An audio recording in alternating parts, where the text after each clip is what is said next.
Hello ladies, welcome back to my channel. I'm so happy that you decided to stop by.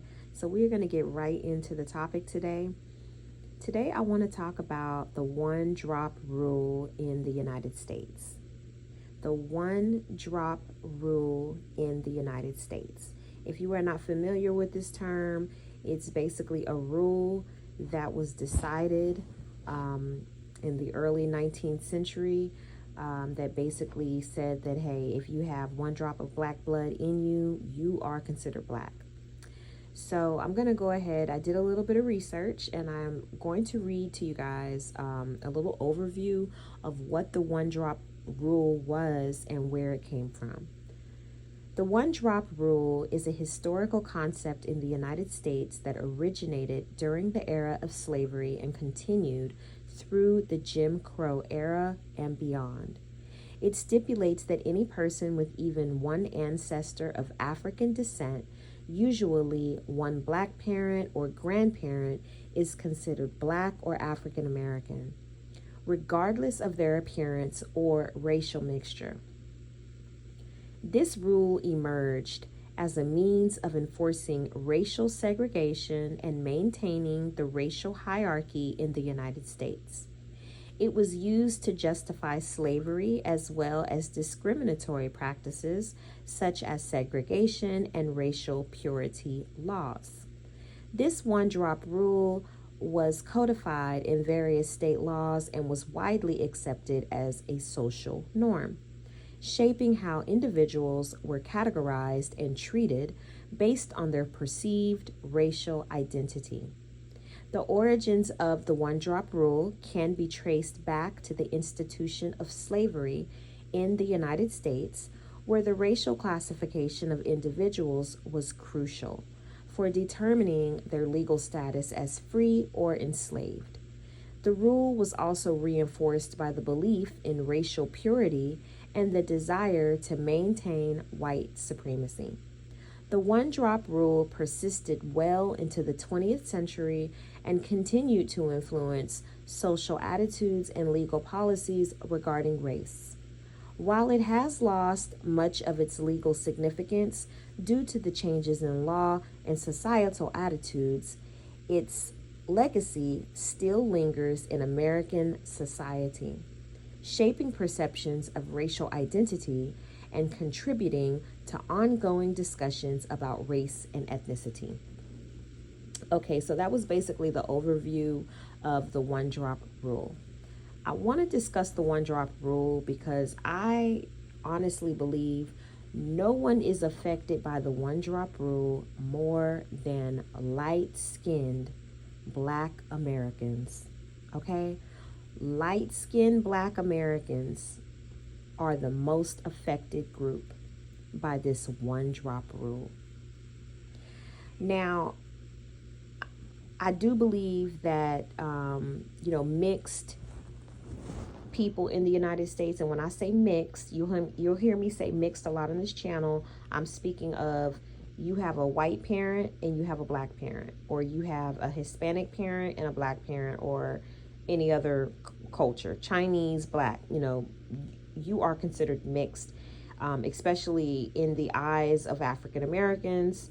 And I honestly don't even like saying African Americans. I'm really trying to get out of that. I consider myself a black American. I don't associate with African culture. I know nothing about African culture. So a couple of years ago, told myself I was going to stop calling myself that. But anyway, Black America, when they say mixed, they are usually talking about a mixed individual that has, one race parent and then the other parent is a different race. So you do have mixed individuals in the United States that they are lumped into this big old stew of the one drop rule as well. Okay, so it's not just light skinned. But I feel like with mixed individuals, you can distinguish, you can see there's their white parent, there's their black parent. They are mixed, even if they are categorized into the one drop rule by Black America still. you can see clearly, it's visual, you can see with your own eyes, this individual is clearly mixed. But I feel like it's harder with light-skinned Black Americans who have, two Black parents and they identify as Black. It's more difficult for us because we stand out against the Black community so much because of our skin tone.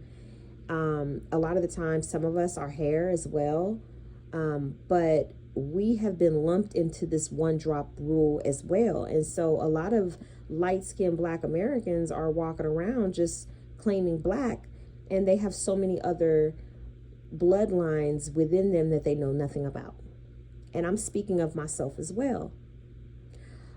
So I wanted to talk about this because this is really, really important. So my father is light, he's a light-skinned man, and you can clearly tell my father was mixed with something. You can clearly tell he was not just, he was not like an ambiguous Black man, dark skin, big nose, big full lips. No, my father was light skinned. He had like 3B, he still has like 3B, 3A hair. When you put water on his hair, I mean, it's going to wave up. So you can tell my father was, kind of like, El DeBarge or something like that back in the day. You can tell my dad was mixed with something.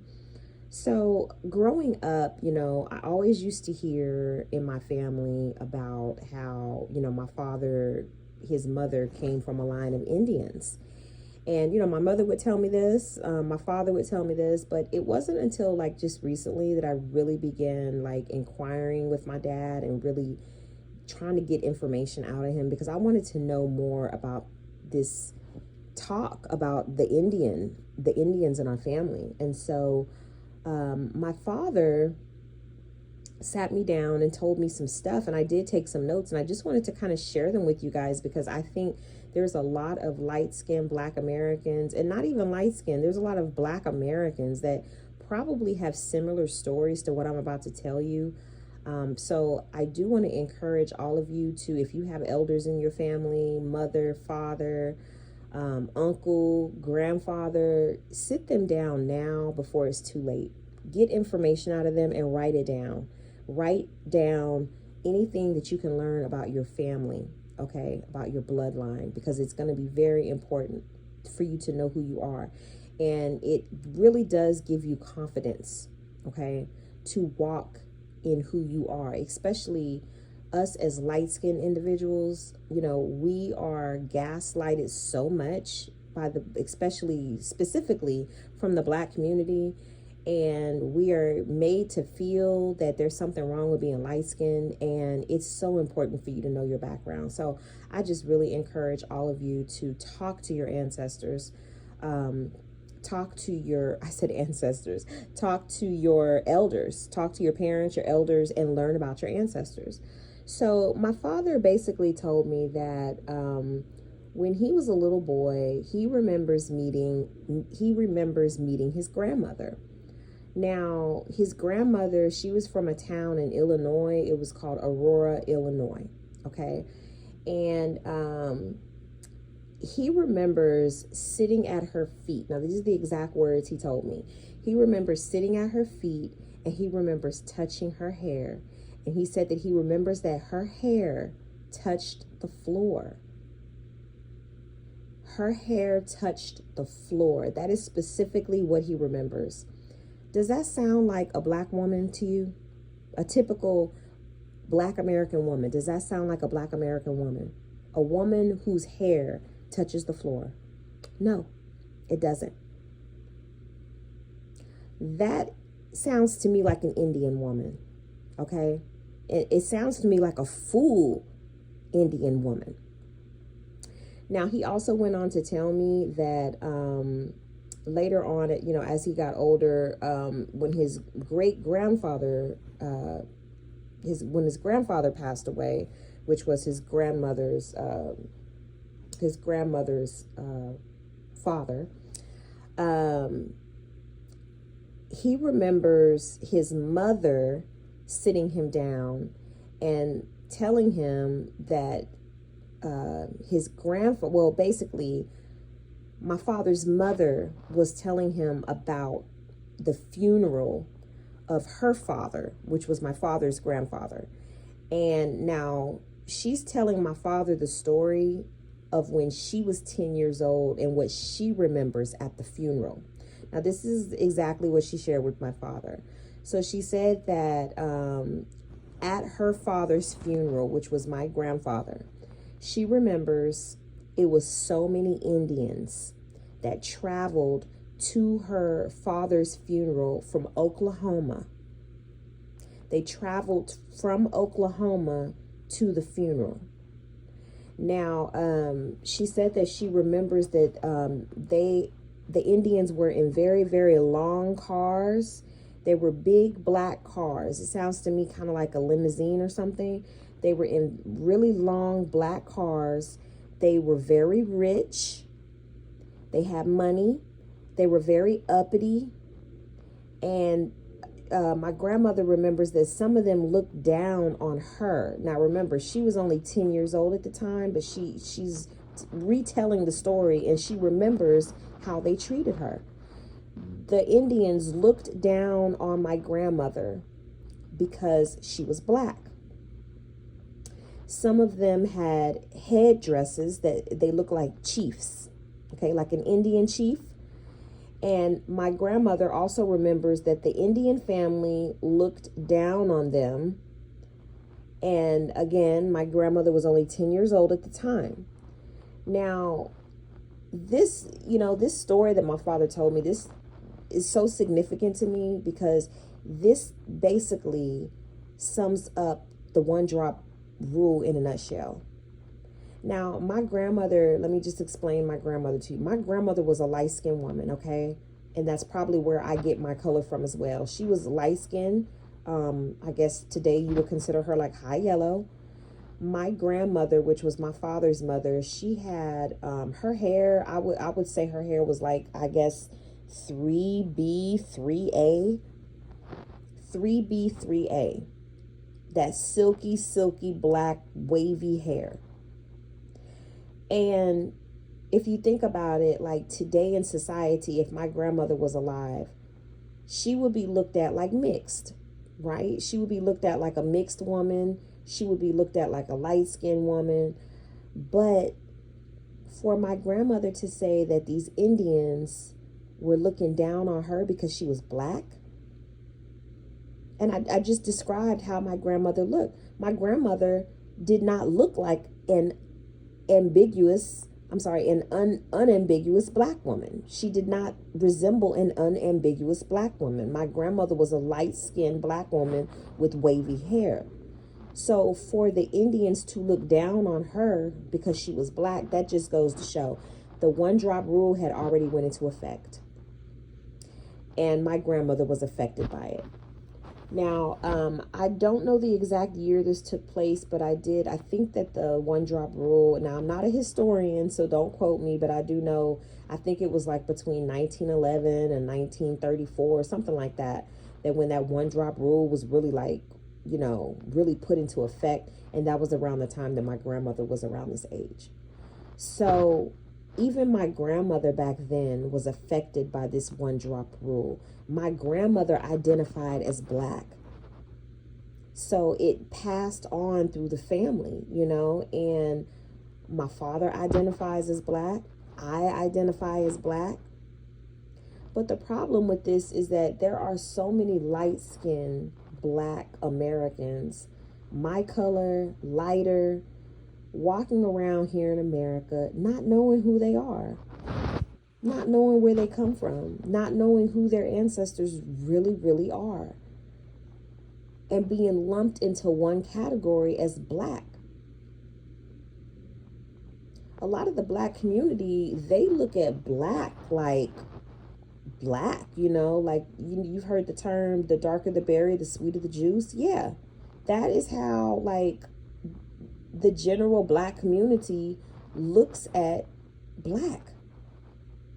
And I'll make future videos on my opinion, okay, as far as light skins in the black community. But I am so tired of light-skinned black Americans being treated like You know, I'm just tired of the, it's almost like light skin is a bad word in the black community. Seriously. It's like it's a bad word in the black community. There are many African Americans, black Americans, that it's like they gaslight light skinned people and make light skinned people think that something's wrong with them because they're light skinned. And I'm just amazed at, we're in 2024 and they're still doing this. It's crazy to me. And some of the light skinned men, some of the stuff I see, I didn't even know that. I honestly, I didn't even know like the things that light skinned men go through. I didn't. But some of the videos that I've seen of light skinned men, like just talking about, you know, what they go through, and then like a lot of the memes that go around about light skinned men, how they're soft and stuff like that. I'm just like, wow, light skinned men go through it. And I didn't even know, you know, until I started kind of seeing stuff on the internet. Light skinned women go through it too, but light skinned men go through it pretty bad. You know, they do. They go through it pretty bad. And I'm just really tired of the whole narrative. It's almost like light skin is a bad thing in the black community. It's crazy. But when it comes to men, the black men having a preference, oh, light skin is good, you know. That's a good thing if a black man got a light skinned woman. So it's just crazy. It's all messed up. And I do have a lot of opinions on just how light skins are treated in the black community. And I will definitely make a video one day just on that. But I just wanted to talk about this real quick because it's so important, you know. It's so important. And I'm just going to encourage again, I can't stress how important it is for you as a light-skinned individual, man or woman, whoever's listening to this video, to go to your elders, go to your mom, go to your dad, go to your uncle, go to your grandma, go to your grandpa, whoever is still alive that you can talk to, and ask them questions about your family. And the sad thing is a lot of y'all probably are going to have family that don't even know. That's the sad part, you know. And I'm blessed to have a father that's able to share this information with me. I have more information. He actually gave me names, and I do plan on going to the library and looking up certain people. I have names to specific tribes that my family was from, so I do plan to do research on those tribes. But this is really deep, you guys. And around that time when the one drop rule was enacted, I'll make another video on this, but basically the Indians kicked out any people, you know, within the group that were mixed with any type of black ancestry. So any type of African ancestry, they were automatically kicked out. They were not allowed to, you know, have any type of benefits. It's just crazy. It really is. But please go talk to your elders and learn about who you are, because it is so important. Our identity is all we have. And unfortunately for light-skinned people in America, it's almost like we don't really have an identity, you know.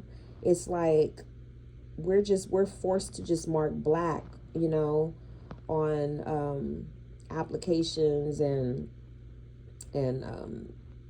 data reports and all that stuff. We're just forced to write black, when in reality we have so many other things in our bloodline. You know, my brother, he actually got a DNA test, and I want to get one like in the next 6 months. Of course, because me and him are blood brother and sister, I'm pretty sure mine is close to his. He did have, like, I think anywhere from like 3 to 5% Irish. He had a little bit of German in him. He had African. I think on the African ancestry, it may have been, if I'm not mistaken, I think it was like maybe 30% of a specific African ancestry, and then like another 5% of another African ancestry. But the rest was like Indian, honestly. It was like North Indian. And so there's just so many Black Americans that just don't know who they are. And I do just want to point out real quick, in the Black community, it is very common for especially Black Americans who have, you know, ambiguous features and maybe like thin lips or a thin nose or wavy fine hair, it's very common for them to, you know, express that they do have Indian in their family somewhere. But unfortunately, it has become such a joke in the Black community. I mean, you have even had like comedians making jokes about it. You know, that's how much of a joke it has gotten, that so many Black people claim, oh, I have Indian in my family. It's almost like, okay, every Black person has Indian in their family. But and the reality is, there really are many of us that really do have real Indian lineage in our family that we can literally trace back. Okay. And you wonder why you stand out. You wonder why your skin tone is different. You wonder why your hair is different. You wonder why you stand out, but you don't have a white parent or a Hispanic parent. Both your parents are Black, but you wonder why you stand out. That's why, because you're not just Black.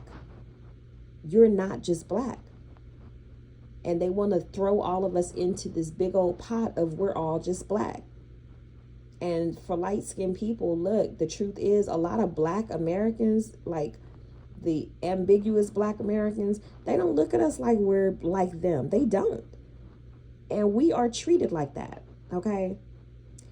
There are certain light-skinned people in the Black community that are very accepted, very welcomed. There's a certain type. And I'll make a video on that later.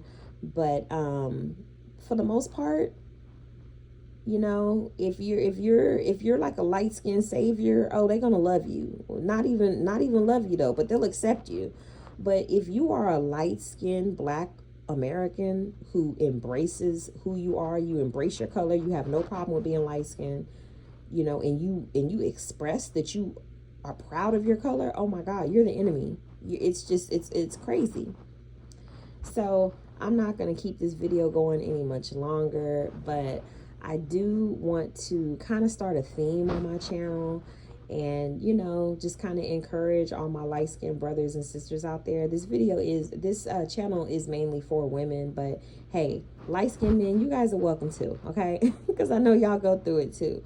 But hey, if you are light-skinned and proud of it, can you do me a big favor? Can you comment below and just put LSPOI,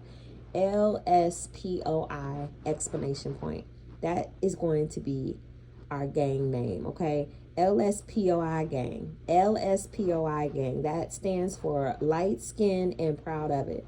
If you are light skinned and proud of it, type that below, comment below. Let me know that you're light skinned and proud of it.